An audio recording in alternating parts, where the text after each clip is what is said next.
Добар ден, вести во 14 часот во НИФ. 4,6 милиарди долари незаконски се одлеале од Македонија само од 2001 до 2010 година, открива Американскиот Адриатик институт. Конјаниците пристигнаа во Крушево, официјално почна 10 дена Крушевска република. Рекордна заплена. Турската царина заплени 717 килограми хероин на границата кон Бугарија. Реал Мадрид плати 100 милиони евра за звездата на Тотенхем, Герет Бейл. Американскиот невладин Адриатик институт открива дека во периодот помеѓу 2001 и 2010 година од Македонија незаконски се одлеале 4,6 милиарди долари. За гласот на Америка на македонски јазик се вели дека Македонија ги загубила тие пари преку криминал, корупција и даночно затајување. Во исто време од целиот Балкан во изминатите десетина години незаконски се одлеале околу 110 милиарди долари. Yes, Macedonia lost $4.6 billion in the period from 2001 Македонија загуби 4,6 милиарди долари во периодот меѓу 2001-2010 преку криминал, корупција и даночно затајување од политичари, владини и официјални лица. Тоа е голема бројка. Се работи за 44% од бруто домашниот производ во 2011-та. Мора да се стори нешто за ова. Бројките се шокантни. Тоа значи помалку пари за образование, здравствена заштита, инфраструктура, пензии.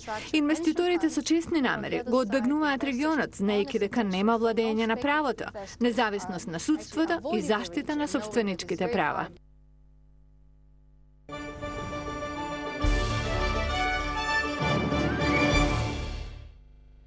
Езерската полиција во Охрид рано изутринава ги пронајде и ги спаси двете момчиња кои синоќа на Чамец, носени од силните струи и ветрот, исчезна во воденото пространство на Охридското езеро.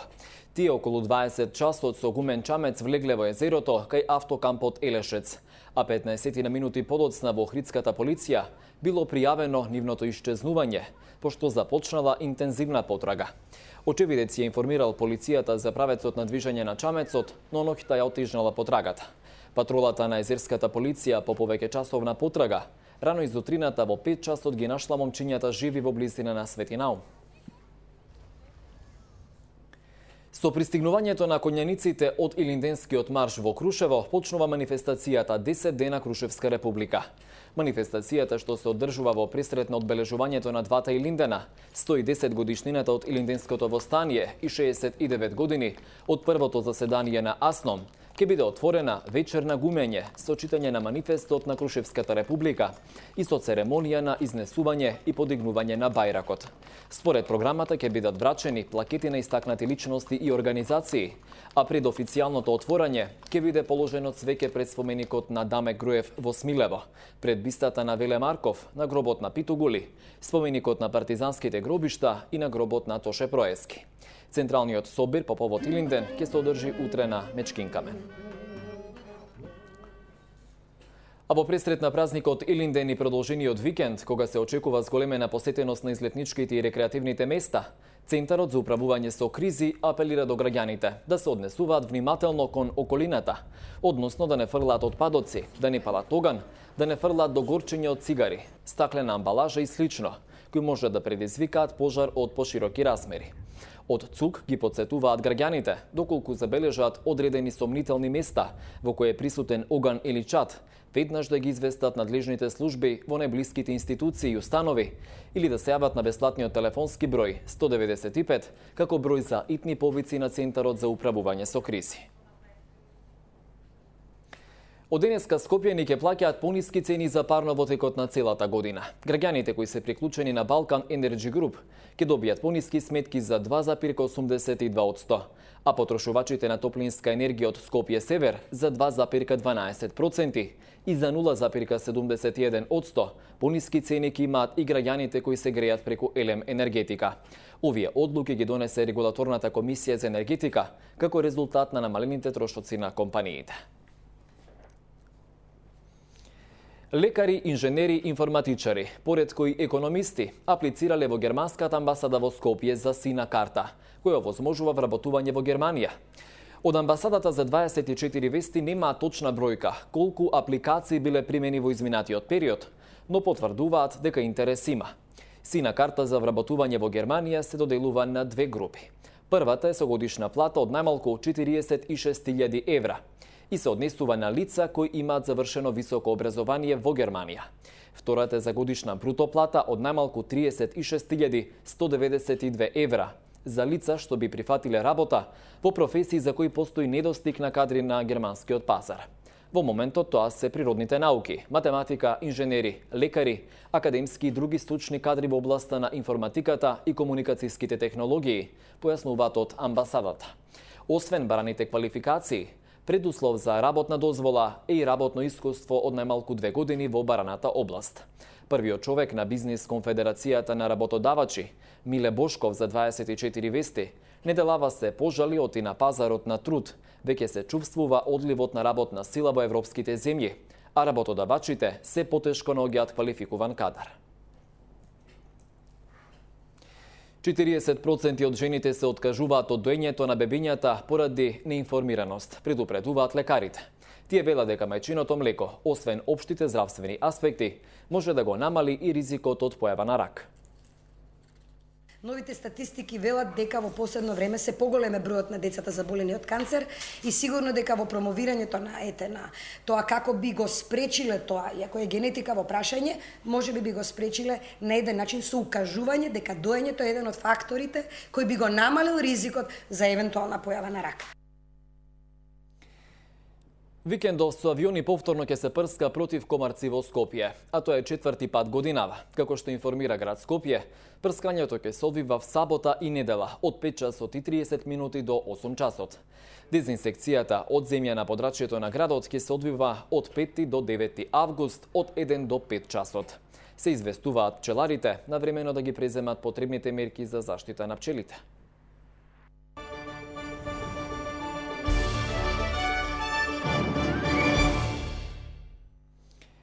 Меѓу осудениците кои за одреден паричен надомест ги помилувал председателот на Федерацијата Босна и Херцеговина Живко Будимир, има и 50 затвореници, осудени за убиства, објавија сараевските медиуми, повикувајќи се на обвинителниот акт.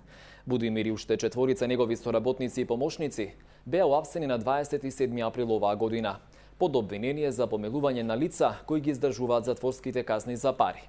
Сараевските медиуми тврдат дека Будимир од оваа корупцијска афера не сакал да има само материјална полза, туку уплатените помилувања требало да му обезбедат и заштита за воиднина. Началникот на Вуковарско-Сремската полициска управа Блашто Паловик и неговиот заменик се уапсени денеска под сомненија за злоупотреба на службената положба. Според Јутарњи лист, во акцијата били уапсени 9 представници на Министерството за внатрешни работи во Вуковар, како и 9 цивили. Сите приведени се изведени пред истражен студија на сослушување. Турски цариници на преминот Хамас Бейли летово на границата помеѓу Турција и Бугарија запленија 717 килограми и 694 грама хероин, што представува досега најголемото количество дрога запленето на турските гранични премини. Наркотикот бил сокриен во товарен камион со приколка со хрватски регистарски таблички, што превезувал машини за перење и телевизори. Хероинот бил распореден во 1400 пакети и сокриен во машините за перење. Возачот на камионот, кој е хрватски државјанин, е притворен. Казахстанскиот бизнисмен Мухтар Аблјазов, кој е обвинет за присвојување на 6 милиарди долари од неговата поранешна банка, беше уапсен во близина на Ница во Јужна Франција и се наоѓа во притвор. Аблјазов е поранешен казахстански министер и предприемачко избега од Казахстан во 2009 година, откако неговата банка беше конфискувана од владата и прогласена за инсолвентна. 7 лица на Куба почина, 41 се пренесени во болница со симптоми на тешко труење, откако пиеле рум купен на црниот пазар. Медицинските истражувања утврдиле присуство на метил алкохол кај затруените, кој е крајно токсичен и може да предизвика смрт или трајни оштетувања, вклучувајќи и слепило. Според соопштението на Кубанското министерство за здравство, 8 од хоспитализираните лица се наоѓаат во критична состојба.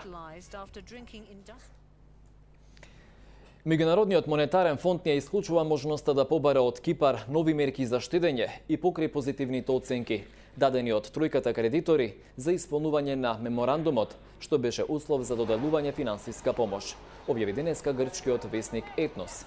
ММФ меѓутоа истакнува дека Никозија постигнала напредок во реализацијата на меморандумот и оти резултатите во буџетскиот сектор се подобри од очекуваните. Реал Мадрид успеа да се договори со лондонски Тотенхем. Кралскиот клуб достави историски рекордно висока понуда од 100 милиони евра за услугите на велшкиот фудбалер Герет Бейл. До комплетирањето на договорот, според информации од островото, останале уште неколку ситни детали. Но едно е сигурно, 23-годишниот играч на Тотенхем се сели во мадридски Реал. Ова е петти рекорден трансфер поред на Реал Мадрид. По португалецот Фиго, французинот Зинедин Зидан, по кои следува спектакуларните трансфер договори со Кака и Кристијано Роналдо. Трансферот на Герет Бейл ќе го качи на пиедесталот најплатениот фудбалер на сите времиња. Според очекувањата, идната недела Бейл треба да пристигне во Шпанија за да ги помине лекарските прегледи и да го официјализира договорот. Македонските представници на светското пливачко првенство во Барселона утрово беа дел од две дисциплини во квалификациите. Во продолжение за поделбата на медалите вчера вечер во Барселона. Пливачката звезда од Јужноафриканската република Камерун Вандербур е светски шампион на 50 метри градно. Со резултатот 26-77 триумфираше на суперкратката делница, оставајќи ги зад себе конкурентите.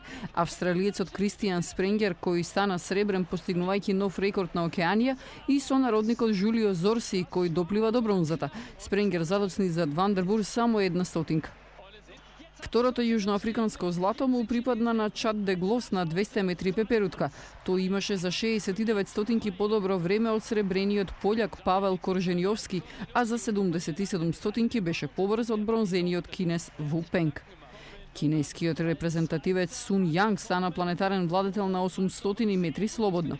Неговиот резултат од 7 минути 41 стотинка и 36 секунди беше најдобар во финалето во оваа дисциплина. Американецот Мајкл Мекбрум доплива до среброто, а бронзата му припадна на канаѓанецот Рајан Кохрейн. Американката Миси Френклин триумфираше во суперинтересната трка на 200 метри слободно. Со резултатот 1:54.81 стигна до светската титула во оваа дисциплина. Италијанката Федерика Пелегрини имаше 33 стотинки послабо време и се искачи на второто место на подиумот. Французинката Камил Муфат стана бронзана. Почитувани, тука е крајот на вестите во 14 часот. Нови информации точно во 16. До тогаш информирајте се на 24vesti.mk. Ви посакувам пријатно попладне.